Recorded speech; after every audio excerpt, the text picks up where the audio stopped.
Harry thought the legal meeting was about old trusts, forgotten papers, and another routine argument over palace records.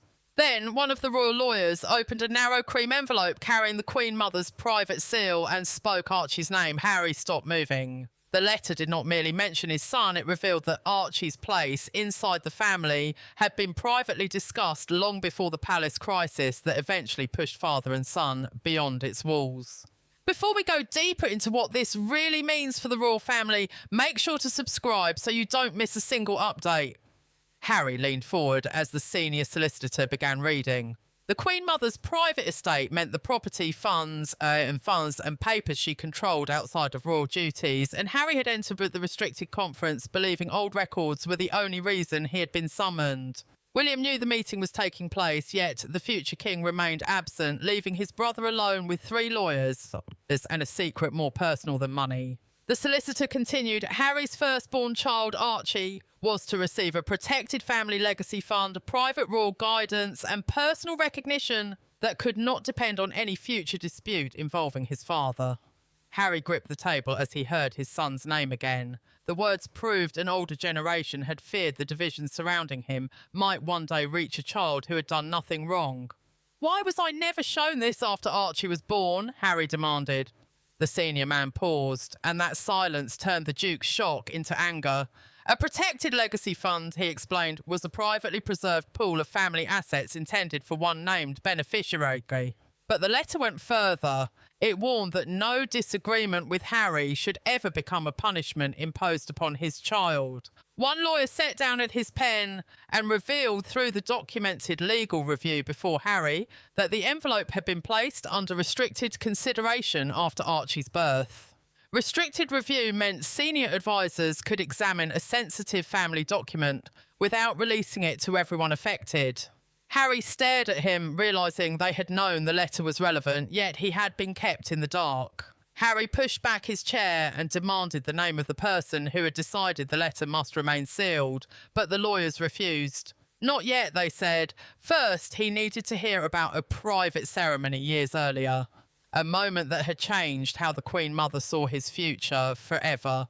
Because the letter had not begun with Archie at all, it had begun with a fear about Harry that the Queen Mother carried to the end of her life. The deepest wound was not the money, the trust, or even the hidden instructions. It was the language. Harry heard himself described not as a rebel or a problem, but as a child who might one day believe he had been pushed beyond the family's protection. Sitting across from the lawyers, the Duke realised the letter had connected his own loneliness to a son who had not yet been born, and that recognition broke something inside him. Harry lowered his eyes while the senior solicitor continued reading.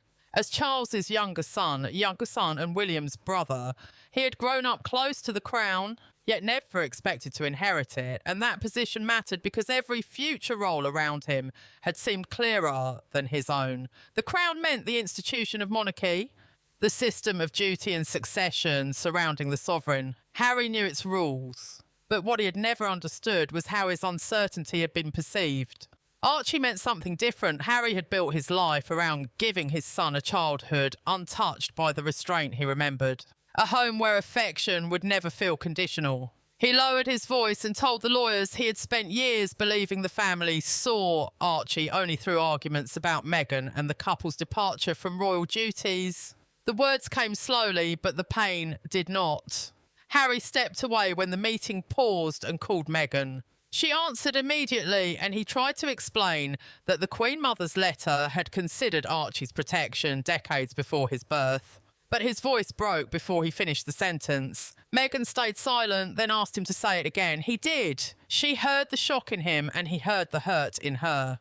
The solicitor resumed with the handwritten passage.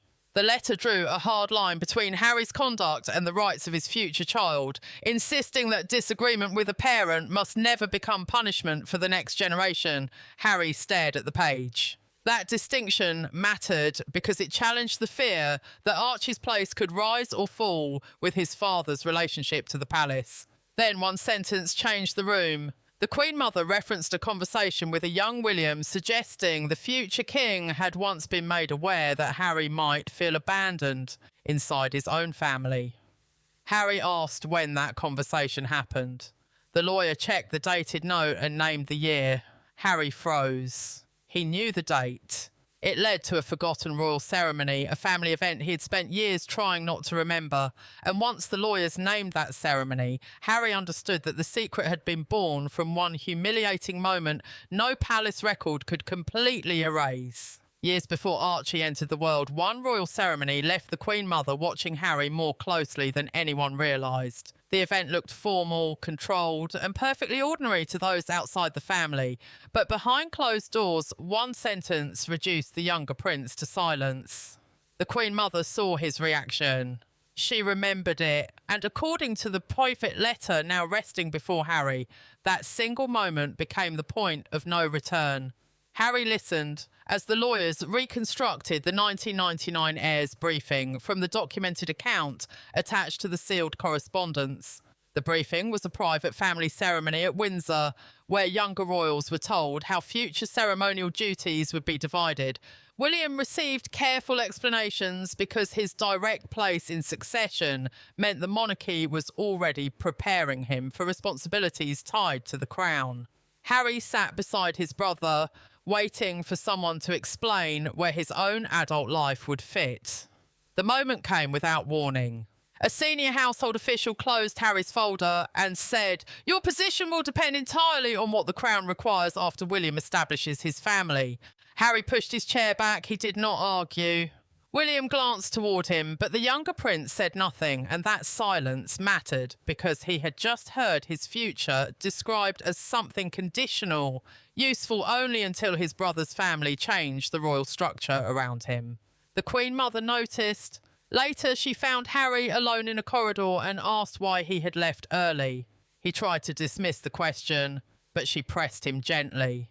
Harry finally answered that he had understood something terrible. He could become unnecessary without ever doing anything wrong. She stayed with him. She heard the sentence twice, and according to the recorded recollection of her private secretary, she carried those words back to her rooms.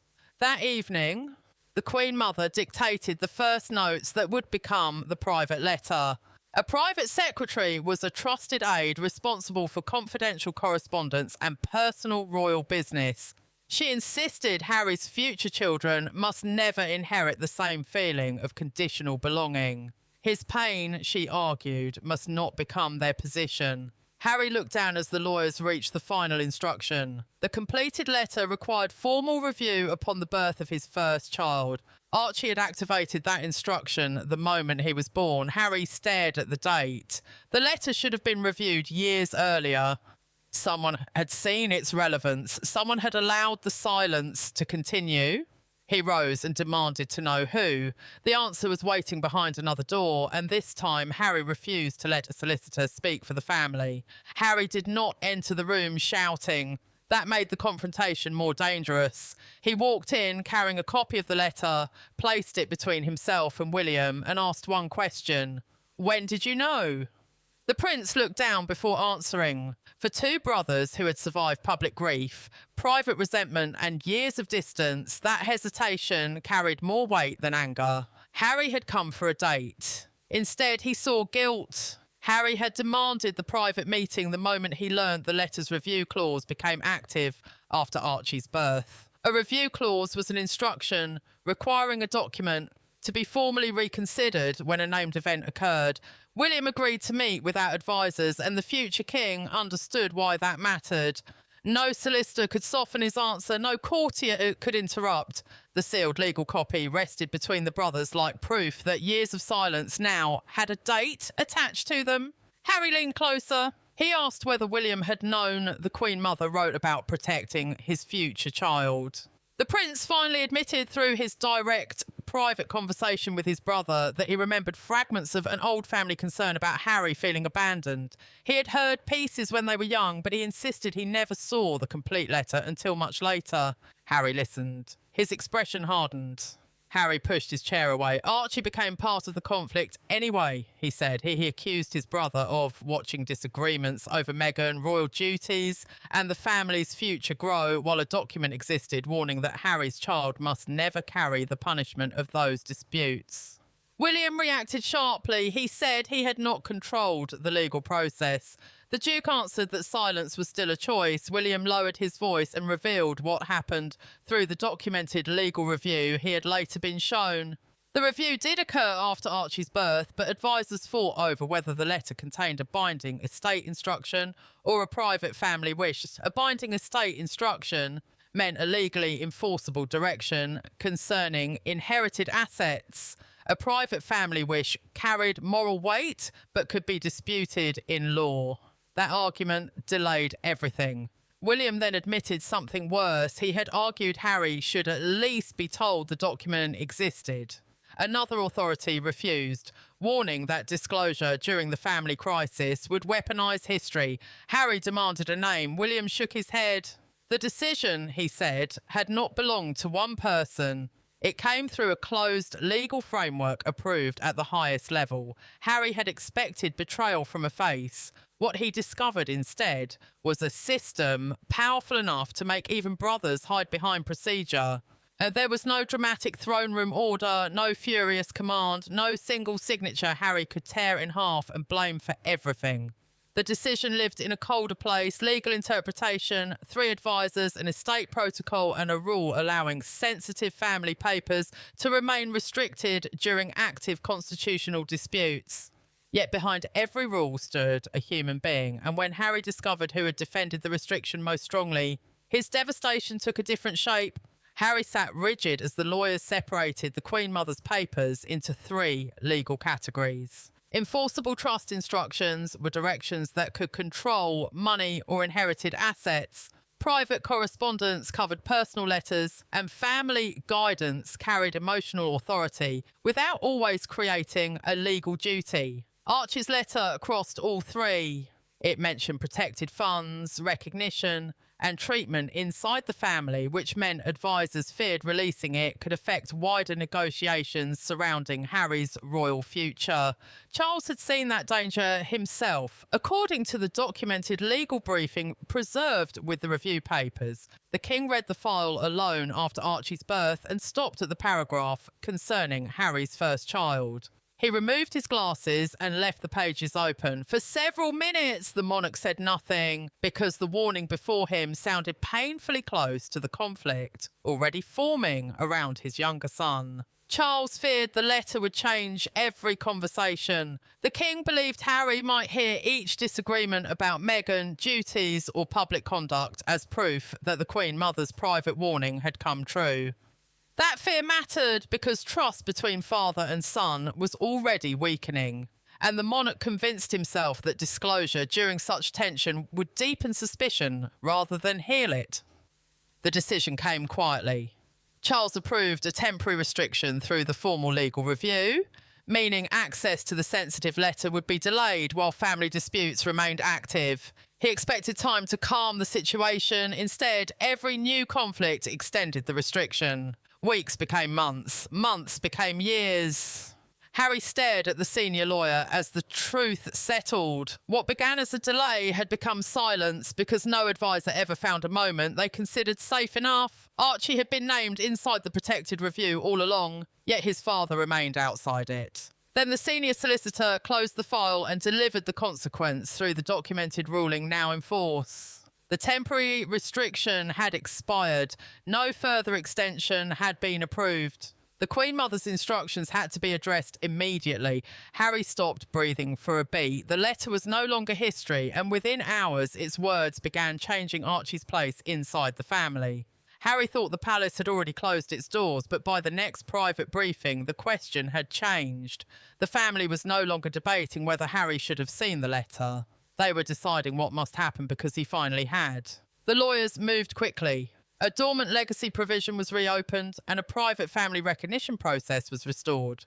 And when Meghan heard exactly what the Queen Mother's instructions could mean for Archie, she did not celebrate. She sat completely still and asked why her son had waited so long. Harry listened as the lawyers confirmed which parts of the letter could now move forward without dispute. A legacy provision meant a formal instruction protecting money or family support for a named person, and the first review concerned a fund intended for Harry's firstborn child. The second involved a private mentorship arrangement, a family system designed to keep Archie connected to trusted royal guidance even when his father remained outside daily palace life. Both mattered because they separated the boy's position from the arguments surrounding his parents. Harry called Meghan before the briefing ended. He read the confirmed provisions slowly and she pressed a hand against her forehead as each sentence landed. Recognition now cannot erase the years, she told him. Harry did not argue.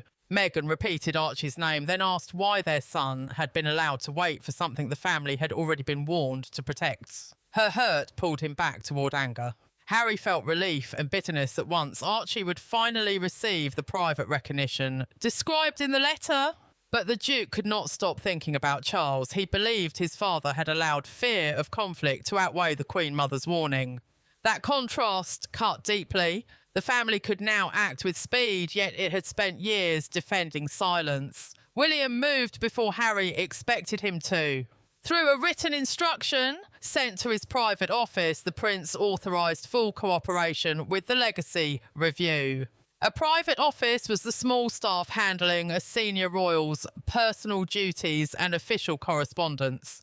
The future king's decision meant records, advisors and relevant family files could be shared without delay. Harry read the notice twice, then Charles acted. The king sent a handwritten request, asking his younger son to meet him alone. No lawyers, no private secretaries, no briefing documents. The monarch was not summoning Harry as sovereign. He was asking to speak as a father. Harry nearly refused. He held the note for several minutes until one sentence stopped him. I delayed the letter because I was afraid it had already become true. Harry read those words again. For the first time since the envelope was opened, Harry stopped demanding explanations from institutions and prepared to hear one from his father. No lawyer entered. No aide waited beside the door. Charles and Harry sat facing each other with nothing on the table, not even the letter. The king spoke first, but he did not defend the legal process. He admitted fear. Harry listened without interrupting as his father confessed that the Queen Mother's warning had frightened him because it described a future he could already see forming. Then the Duke asked the question, beneath every other question, why didn't you trust me with my own son? Charles held Harry's gaze. The handwritten request had brought them together without an institutional buffer, meaning no advisors, legal teams or palace officials stood between father and son. That mattered because after Archie's birth, the family had already been fighting over royal roles, security, public statements, and Harry's anger with palace life. Every disagreement had become heavier. Every conversation seemed to carry the threat of another break. Charles admitted through that private conversation that he believed showing the letter would make Harry feel permanently judged. The king feared his younger son would read the Queen Mother's words and see himself forever trapped as the abandoned prince she had once worried about. He thought silence might protect him from that label. Instead, Harry leaned forward and told his father the silence had done exactly what he feared. Harry's voice remained controlled, which made every word sharper. He said Archie's connection to the family had felt dependent on his obedience because no one told him a separate promise existed. When Harry argued with the palace, his son seemed to drift further from it. When relations worsened, the distance grew. The Duke told Charles that secrecy had turned uncertainty into proof. Charles did not interrupt. Then the monarch revealed directly in their private meeting that he had signed a personal family directive recognising the Queen Mother's instructions. A family directive was a written royal order governing private household arrangements rather than constitutional succession. The king said the letter would never again be placed under restriction. Charles went further. He promised no future dispute with Harry would suspend Archie's private legacy arrangements. The boy's family recognition, protected support and guidance would remain separate from whatever happened between father and son. The monarch had finally restored the distinction the Queen Mother demanded years earlier. Harry did not forgive everything. He did not pretend the lost years had vanished. But when the meeting ended, he accepted the approved copy of the original letter and carried it with him. His expression had changed. The palace had kept the letter private for years, but one image outside Windsor would turn its emotional meaning into a national argument overnight. The public did not see the letter, they saw Harry. He emerged from Windsor carrying a slim cream folder against his chest, paused beside the waiting car and looked back at the castle before stepping inside. That single moment became the image of the day. Within hours, newspapers, broadcasters and royal commentators were no longer asking what Harry had demanded. They were asking what an older royal generation had known about his pain long before Archie was born. Harry watched the story spread after the Royal Legal Review formally activated the instructions concerning his firstborn child. A legal review was the official process used to examine whether old private directions still required action, and this one mattered because Archie's family support had finally been separated from the disputes surrounding his father. Buckingham Palace issued a restrained statement confirming that a private family legacy matter had been resolved. Yet the palace refused to publish the letter itself. Harry grew angry as the coverage changed direction. Commentators began turning the revelation into another contest between him and William, comparing which brother had known more, and who had acted too late. The Duke hated that framing. Archie had been named in a warning about protecting children from adult conflict, yet the public argument was already dragging the boy back into the very rivalry the letter had tried to prevent. William saw the same reports. The prince called an aide and said, in a private recorded office conversation later preserved in the family account, that the letter must not become another weapon between the brothers. He knew the ground recovered with Harry was fragile. The future king had admitted enough, and he understood that another public war could destroy the small measure of trust they had only just begun to rebuild. Then one front page captured everything. The next morning, a major newspaper printed Harry outside Windsor. Beneath the headline, "The letter that knew his fear."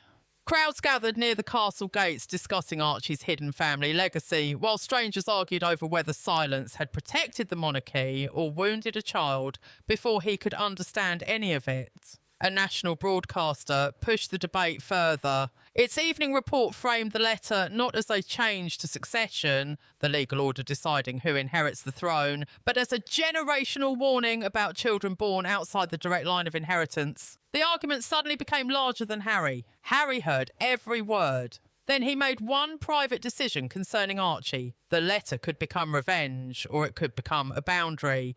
Harry had spent years fighting to be heard, but the final meaning of the Queen Mother's letter would be decided by what he chose not to fight for next. Harry could have used the letter as a weapon. He could have demanded names, released every paragraph, and forced the monarchy to relive each decision that kept the truth from him.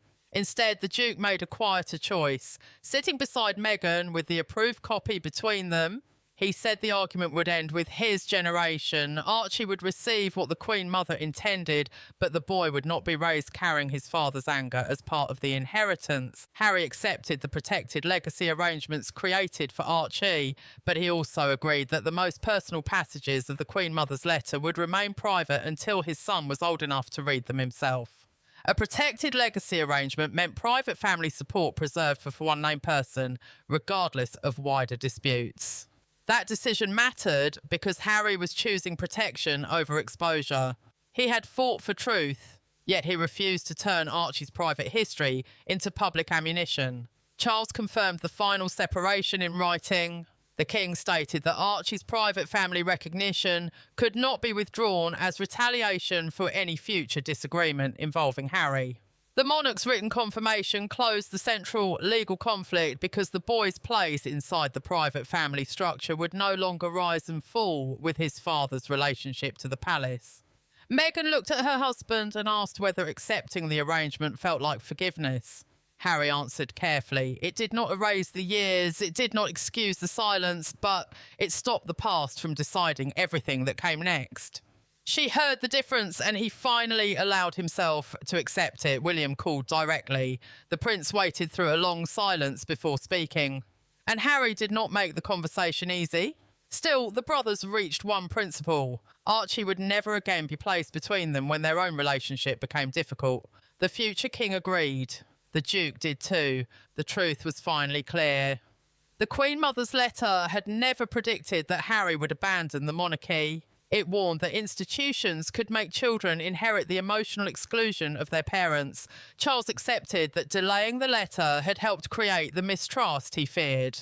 Harry accepted something equally painful. Protecting Archie required more than exposing old failures. It required refusing to turn his son into evidence in an endless family case. The letter did not restore every relationship or return Harry to his former royal life, but it did something more lasting. It separated Archie from the war surrounding his father. Harry remained devastated by the silence, but his son would know he had been considered, protected, and remembered before the family fracture defined him. The monarchy learnt the harder lesson. Silence meant to preserve unity can destroy trust. And with Harry closing the letter and placing it aside for Archie, the secret that had divided a family finally became the promise that ended the cycle.